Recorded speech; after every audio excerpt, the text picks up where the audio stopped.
Hello everyone, स्वागत है आप सभी का इनसाइड केमिस्ट्री में। हेलो एल्केन सीरीज का ये फोर्थ वीडियो है। इससे पहले लास्ट वीडियो में हमने बात की थी कि हम हेलो एल्केन्स को कैसे बना सकते हैं by using the halogen acids. अगर आपने वो वीडियो नहीं देखा है तो उसका लिंक मैं आई बटन में शेयर कर दूंगा, आप देख सकते हैं। इस वीडियो में हम बात करने वाले हैं कि हम हेलो एल्केन्स को कैसे बना सकते हैं by using the alcohol, by the action of phosphorus trihalides, by the action of phosphorus pentahalides, and by the action of thionyl chloride.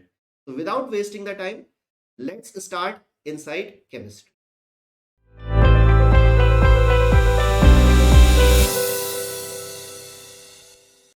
Phosphorus halides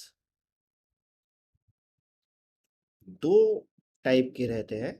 एक कहलाते हैं PX5 जिनको हम बोलते हैं पेंटाहेलाइड्स, और दूसरे होते हैं PX3 जिनको हम बोलते हैं ट्राइहेलाइड्स। एल्कोहल्स ट्राइहेलाइड के साथ भी रिएक्ट करते हैं, एल्कोहल्स पेंटाहेलाइड्स के साथ भी रिएक्ट करते हैं। तो पहले हम बात करेंगे कि एल्कोहल्स फॉस्फोरस ट्राइहेलाइड्स के साथ कैसे रिएक्ट करते हैं, और इनके साथ जब एल्कोहल रिएक्ट करेंगे तो इनसे क्या फॉर्म होगा और कैसे form. Let's see. So the first one is reaction of alcohols with phosphorus trihalides. Phosphorus trihalides के साथ जब कॉमन रिएक्शन अगर हम लें, एक जनरल रिएक्शन, तो अल्कोहल को जनरली रिप्रेजेंट करते हैं हम ROH से। ये ROH जब PX3 के साथ रिएक्ट करता है, PX3 के साथ रिएक्ट करने पर R के साथ एक X कंबाइन हो जाता है और साथ में हमें मिलता है phosphorous acid which is represented by H3PO3।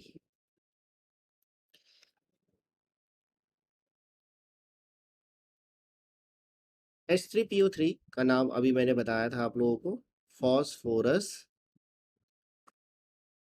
Acid, जो कि एक ऑक्सो एसिड है फॉस्फोरस का। अब इस PX3 की कैटेगरी में हमारे पास PCl3,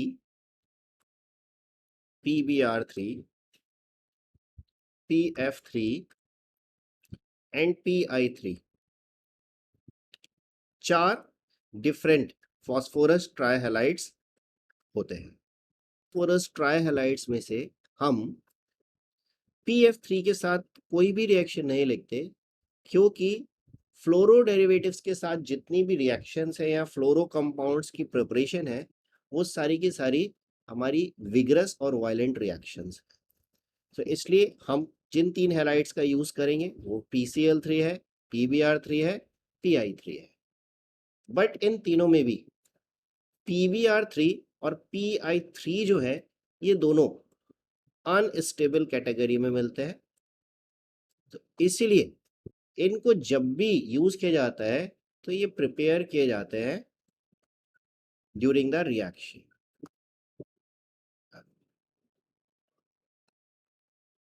अब ये ड्यूरिंग द रिएक्शंस कैसे यूज बनाए जाते हैं वो देखते हैं। जब भी कभी हमको PBr3 या PI3 की रिक्वायरमेंट होती है, तब हम इनको phosphorus, that is the red phosphorus, की रिएक्शन करवाई जाती है हैलोजन के साथ, और इसकी रिएक्शन से हमारे पास बनता है PX3। अगर रिएक्शन को बैलेंस करें सो इट इज 4PX3, और यहाँ पर हमारे पास आ जाता है 6X2, जहाँ पर ये X या तो ब्रोमो डेरिवेटिव हो सकता है या आयोडो हो सकता है। रीजन क्लोरो क्यों नहीं लेते यहाँ पर, क्योंकि क्लोरो ऑलरेडी स्टेबल है। हम ब्रोमो और आयोडो के लिए स्पेशली रिएक्शंस पढ़ रहे हैं, क्योंकि ब्रोमो और आयोडो डेरिवेटिव स्टेबल नहीं होते हैं। अब इस रिएक्शन में हम इसको कैसे याद रख सकते हैं कि रिएक्शन कैसे चल रही है, उसको देख सकते हैं। ROH जब रिएक्ट कर रहा था PX3 के साथ, तो यहाँ बन रहा था RX और साथ में बन रहा था H3PO3। अब कुछ लोगों का एक क्वेश्चन रहता है कि सर यहाँ पर ये H3PO3 बना है और यहाँ हमने X3 ले रखे हैं और यहाँ पर एक ही रिप्रेजेंट हुआ है। तो ऑर्गेनिक की रिएक्शंस को मोस्टली बैलेंस नहीं लिखा जाता है, या हम बैलेंसिंग वहाँ पर मेनली रिक्वायर्ड नहीं होती। हमको पता रहना चाहिए कि हमारे रिएक्टेंट्स क्या है और उन रिएक्टेंट्स के यूज़ होने पर मेन प्रोडक्ट्स क्या बन रहा है। फिर भी अगर इसे बैलेंस फॉर्म में लिखा जाए तो बैलेंस फॉर्म में हम कह सकते हैं कि हमें अल्कोहल के 3 मोल्स लेने होंगे। जब वो PX3 के साथ रिएक्ट करेंगे तब हमारे पास 3 मोल्स RX बनेगा और एक H3PO3 बनेगा। अगर इसे याद रखने में दिक्कत होती है तो हमारे पास एक और तरीका है इसको याद रखने का, कि हम इसे कैसे याद रख सकते हैं।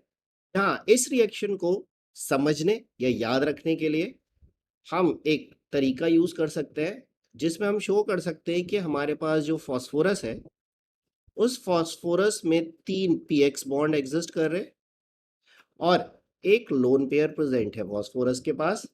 अभी ये 3 अल्कोहल्स लिए हैं, ये हमारे पास किस तरीके से रिएक्ट करेंगे? कुछ इनका रिएक्शन ऐसा रहेगा, HOR इस फॉर्म में लिख सकते हैं हम। लाइकवाइज यहाँ हम लिख सकते हैं ROH और यहाँ पर भी हम लिख सकते हैं ROH। तो हो क्या रहा है, हर एक X के साथ एक RX बना रहा है और इसी तरीके से अब यहाँ जो हमारे पास ये फास्फोरस बचा हुआ है और ये जो 3 OH ग्रुप्स बचे हुए हैं, ये तीनों OH ग्रुप मिलकर यहाँ फॉर्म कर रहे हैं H3PO3। तो इस तरीके से आप इस रिएक्शन को आसानी से याद रख सकते हैं कि कैसे हमारे पास H3PO3 बन रहा है और कैसे RX बन रहा है। पर ध्यान रहे, ये रिएक्शन का मैकेनिज्म नहीं है, ये सिर्फ याद रखने का एक तरीका है। ये रिएक्शन में ऐसा नहीं है कि ये बॉन्ड R और O के बीच का डायरेक्टली ऐसे ही टूट रहा है कि ये X के साथ कंबाइन हो रहा है। तो फोकस रखिएगा इस बात पे कि ये प्रोसेस जो मैंने यहाँ लिखा है, ये रिएक्शन की एक्चुअल मैकेनिज्म नहीं है, ये सिर्फ याद रखने का तरीका है इस रिएक्शन को, ताकि आप आसानी से समझ सकें। अब इस रिएक्शन को अगर एक एग्जांपल से हम समझना चाहें, जनरल मेथड अभी तक हमने समझा है, तो हम तीनों डेरिवेटिव्स के लिए देख सकते हैं कि रिएक्शन कैसे काम करेगी। अल्कोहल्स के केस में कोई एक अल्कोहल ले सकते हैं, ROH की जगह हम ROH को सपोज रिप्लेस कर लेते हैं C2H5OH से, और PX3 में हम 1 by 1 X is equals to Cl Br और I के साथ ये रिएक्शन ले सकते हैं। चलिए देखते हैं कि एक एग्जांपल की हेल्प से। अल्कोहल की जगह हमने यूज करना है C2H5OH, जिसको हम कॉमन लैंग्वेज में अल्कोहल बोलते हैं, और अगर हम IUPAC नेम की बात करें तो इसका IUPAC नेम होता है इथेनॉल। इस इथेनॉल की जब हम रिएक्शन करवाएंगे PCl3 के साथ, तो PCl3 के साथ रिएक्शन करवाने में यहां बनेगा हमारे पास C2H5Cl, साथ में बनेगा H3PO3। C2H5Cl को नाम देंगे हम क्लोरो इथेन, ये इसका IUPAC नेम है। कॉमन नेम की बात करें अगर, तो कॉमन नेम में हम इसको इथाइल क्लोराइड बोलते हैं। नाउ इसी तरीके से अगर ब्रोमो डेरिवेटिव की बात करें तो C2H5OH की रिएक्शन, अब हम ब्रोमो डेरिवेटिव के लिए, अभी हमने ऊपर पढ़ा था कि रिएक्शन में अनस्टेबल रहते हैं, तो रिएक्शन किस तरीके से होगी, रेड फॉस्फोरस के साथ जिसको हम P4 से रिप्रेजेंट करते हैं, और साथ में इसकी रिएक्शन रहेगी Br2 के साथ। अब ये रेड फॉस्फोरस और Br2 ऊपर एक्सप्लेन की हुई इक्वेशन के अकॉर्डिंग आपस में रिएक्ट करेंगे, जिनसे हमारे पास PbR3 बनेगा, और वो PbR3 डायरेक्टली C2H5OH के साथ रिएक्ट करेगा और हमको मिलेगा C2H5Br, साथ में मिलेगा फॉस्फोरस एसिड। फॉस्फोरिक एसिड का फॉर्मूला H3PO4 रहता है, ये H3PO3 है। लाइकवाइज अगर हम इसी इथेनॉल की रिएक्शन रेड फॉस्फोरस के साथ करवाएं और रेड फॉस्फोरस के साथ हम यूज कर ले यहां पर Br2 की जगह I2, तो सेम कंडीशंस में हमको मिल जाएगा इथाइल आयोडाइड, और IUPAC नेम में बोले तो आयोडो इथेन, साथ में मिलेगा H3PO3। तो ये रिएक्शंस थी हमारी जिसमें हमने अल्कोहल्स को रिएक्ट करवाया था फॉस्फोरस ट्राइहैलाइड्स के साथ। चलिए अब आगे बढ़ते हैं और देखते हैं कि पेंटाहैलाइड्स के साथ अल्कोहल कैसे रिएक्ट करता है। पेंटाहैलाइड्स का जनरल फॉर्मूला अभी ऊपर बात की थी हमने, PX5 रहता है। यहां पर भी X हमारे पास एक्चुअली Cl, Br, I और F चारों होने चाहिए, पर यहां पर Br और I ये दोनों हैलोजन के साथ हमारा पेंटाहैलाइड नहीं फॉर्म होता है because of high instability. Phosphorus जो है हमारे पास ये एक स्मॉल साइज एलिमेंट है। इस स्मॉल साइज एलिमेंट के लिए 5 लार्ज साइज हैलोजन्स को एकोमोडेट करना is not a easy task. ये लार्ज साइज हैलोजन कौन से हैं हमारे पास? ये है Br और I। तो because of its small size phosphorus की कैपेबिलिटी नहीं है कि ये 5 large size halogen like Br और I को एकोमोडेट कर सके। तो फॉस्फोरस पेंटाहैलाइड्स में हमें बेसिकली 2 हैलाइड्स मिलेंगे, एक मिलेगा PF5 और दूसरा मिलेगा PCl5। बट PF5 के साथ रिएक्शन हमारे पास फिर विगरस रिएक्शंस होते हैं।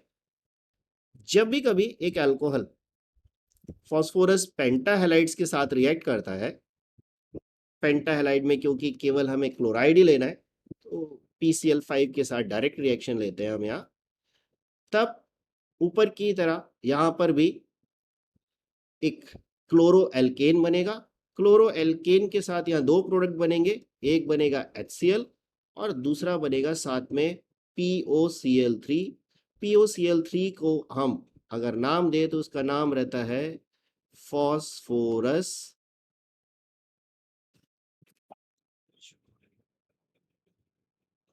just wait, the name is